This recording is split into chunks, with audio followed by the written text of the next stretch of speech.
Salut, alors aujourd'hui je voulais vous parler de certains entrepreneurs qui pour moi en fait prennent de gros risques en fait parce qu'ils sont vraiment totalement dépendants de quelque chose.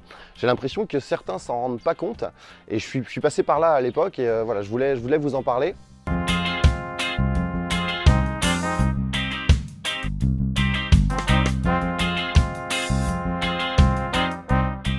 Ouais, je vois de plus en plus d'entrepreneurs en fait qui se disent maintenant exclusivement youtubeurs ou facebookers ou ce que vous voulez.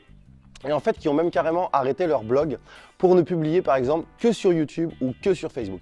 C'est excessivement dangereux. Encore une fois, c'est la même chose que à l'époque on faisait par exemple que du référencement naturel. Si demain vous prenez une pénalité, vous n'avez plus de trafic, votre business il est mort. Je peux vous assurer que j'ai vu des tas de clients à qui c'est arrivé. C'est pareil, il y a des gens qui faisaient que de la pub sur AdWords. Le jour où Google bannit votre compte, votre business, il est mort. Là aussi, c'est arrivé à plein de gens. Ou qui ne vont travailler qu'avec les fameux lancements, qu'avec 3-4 partenaires. Le jour où ils arrêtent ça, c'est fini parce qu'ils vont se brouiller avec les gars ou autres, ils n'ont plus de business. Je vois de plus en plus de gens aujourd'hui qui ne misent que sur Facebook, qui font que de la pub sur Facebook.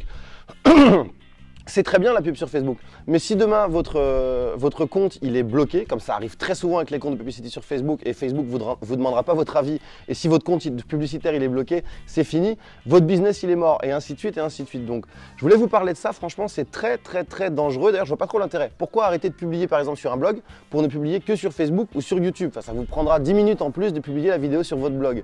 Donc et le blog c'est à vous, enfin le nom de domaine c'est à vous, enfin vous avez votre hébergement, parce qu'on ne sait pas, demain vous pouvez aussi vous faire cliquer sur YouTube ou sur Facebook. Moi par exemple je peux plus mettre de vidéos natives sur ma page Facebook parce que Facebook a bloqué mon compte de pub.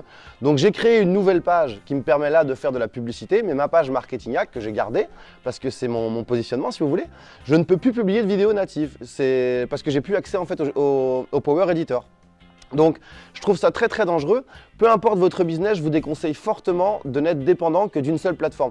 Tant mieux pour vous si YouTube vous apporte du trafic, tant mieux pour vous si vos publicités sur Facebook vous font faire du business, mais ne vous en contentez pas, faites autre chose et essayez vraiment de garder un ratio, moi ce que j'appelle le ratio, la règle des 20. 20% sur une régie, par exemple Facebook, 20% sur AdWords, 20% sur YouTube, 20% sur par exemple de l'affiliation, 20% du référencement. Mais la pire des choses que vous puissiez faire, c'est d'être 100% dépendant d'une plateforme parce qu'encore une fois, ce n'est pas vous qui prenez la décision. Demain, vous pouvez vous faire kicker ou un partenaire peut vous lâcher, ainsi de suite. Et dans ce cas-là, votre business, il est totalement mort. Donc faites très attention à ça. Sur ce, je vous dis à très vite pour une prochaine vidéo.